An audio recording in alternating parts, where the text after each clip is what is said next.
Hello നമസ്കാരം, എല്ലാവർക്കും പൊന്നൂസ് വൈബിൻ്റെ പുതിയ വീഡിയോയിലേക്ക് സ്വാഗതം.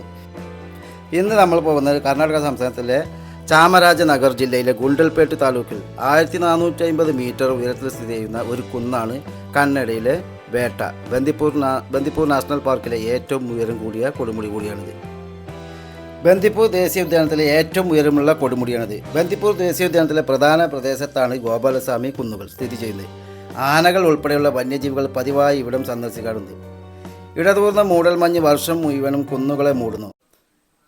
കേരളത്തിൽ നിന്നും ഗൂഡല്ലൂർ വഴി മൈസൂരിലേക്ക് പോകുമ്പോൾ മുതുമല ബന്ദിപ്പൂർ വനമേഖലകൾ കടന്ന് ഗുണ്ടൽപേട്ടിന് സുമാർ 10 കിലോമീറ്റർ മുൻപ് ഹങ്കള എന്ന സ്ഥലത്തെത്തുമ്പോൾ ഇടത്തോട്ട് തിരിഞ്ഞ് പോകുന്ന ചെറുപാതയിലൂടെ സുമാർ 3 കിലോമീറ്റർ സഞ്ചരിച്ചാൽ ഗോപാലസ്വാമി മലയുടെ അടിവാരത്തുള്ള Karnataka forest check പോസ്റ്റിലെത്തും.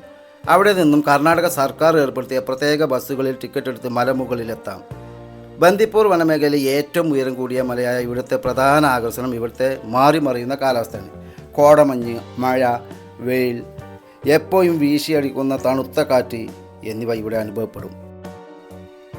AD 1315 Chola രാജാക്കന്മാർ നിർമ്മിച്ചുള്ള ഒരു ശ്രീകൃഷ്ണ ക്ഷേത്രം ഇവിടെയുണ്ട്. നിരവധി തീർത്ഥാടകരും സഞ്ചാരികളും ഇവിടെ എത്തുന്നു. ഹങ്കളയിൽ നിന്നും മലയുടെ അടിവാരം വരെയുള്ള പാതയുടെ ഇരുവശത്തും വിശാലമായ കൃഷിയിടങ്ങളുണ്ട്.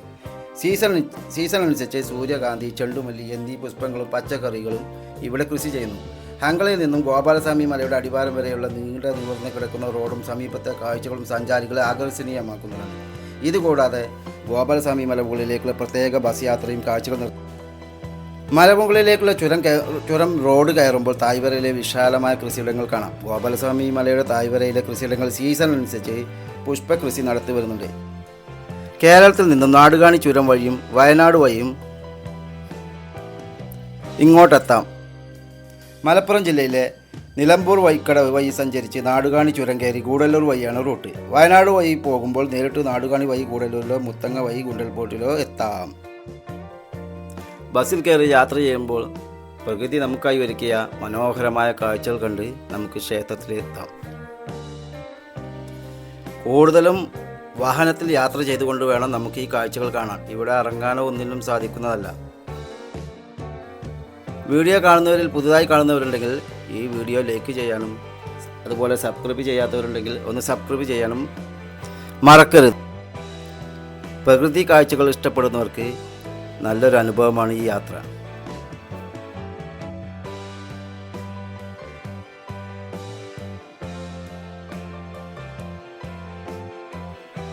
വർഷത്തിൽ ഭൂരിഭാഗം ഹിംവാദ് ഗോപാലസ്വാമി വേട്ട മൂടൽ മഞ്ഞ് കൊണ്ട് മൂടപ്പെട്ടിരിക്കുന്നതിനാൽ പേരിൻ്റെ ആദ്യ ഭാഗം ഹിംവാദ് എന്നാണ്. കുന്നിന് മുകളിൽ ഗോപാലസ്വാമി അല്ലെങ്കിൽ ഭഗവാൻ കൃഷ്ണന് സമർപ്പിച്ചിരിക്കുന്നു. പുരാതന ക്ഷേത്രത്തിൻ്റെ സാന്നിധ്യം പേരിൻ്റെ രണ്ടാം ഭാഗമാണ്.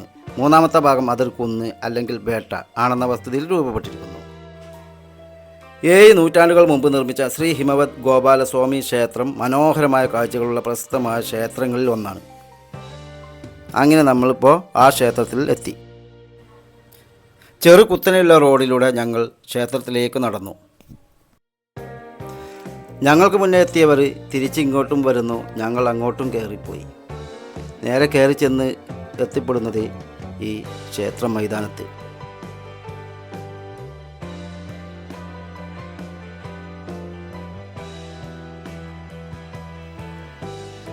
അതിമനോഹരമായ വിശാലമായ ഒരു സ്ഥലത്താണ് ഈ ക്ഷേത്രം സ്ഥിതി ചെയ്യുന്നത്.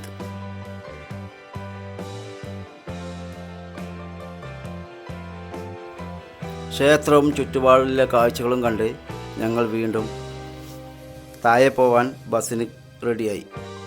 ഇനി ഞങ്ങൾക്ക് പോകാനുള്ളത് മുതുമലൈ ഗുണ്ടൽപേട്ട് ജീപ്പ് സവാരിയാണ്. ആ സവാരിയിൽ ഒരുപാട് മൃഗങ്ങളെ കാണാം. കാഴ്ചകൾ ഒരു ലക്കാണ്.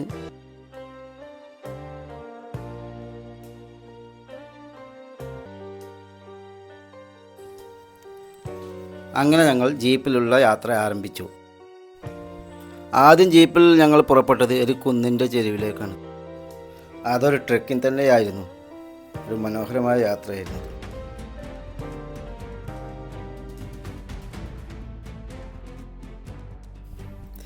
വാഹനം പോകുന്ന ഇരുവശങ്ങളിലായി വെള്ള പെയിൻ്റ് അടിച്ച കല്ലുകൾ നിരത്തിയിട്ടിരിക്കുന്നു അടയാളത്തിനായി.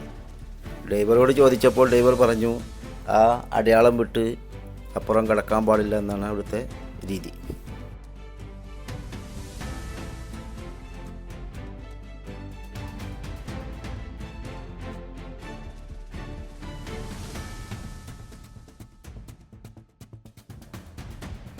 ജീപ്പ് യാത്രയെ പറ്റി പറയുകയാണെങ്കിൽ നല്ല രസകരമായൊരു യാത്ര തന്നെയാണ്.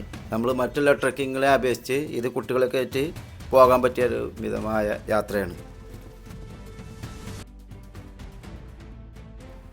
അപ്പോൾ വീണ്ടും പറയുകയാണ്, ഇത്രയും നേരം വീഡിയോ കണ്ടവർ ഇതുവരെ സബ്സ്ക്രൈബ് ചെയ്യാത്ത ഒരാളുകളാണെങ്കിൽ ദയവായി ഈ വീഡിയോക്ക് ലൈക്ക് ചെയ്യുക, അതുപോലെ സബ്സ്ക്രൈബും ചെയ്ത് സപ്പോർട്ട് ചെയ്യുക. ഓക്കെ, ഇതുപോലത്തെ നല്ല വീഡിയോകളുമായിട്ട് ഞങ്ങൾ ഇനിയും വീണ്ടും വരാം. ഓക്കെ.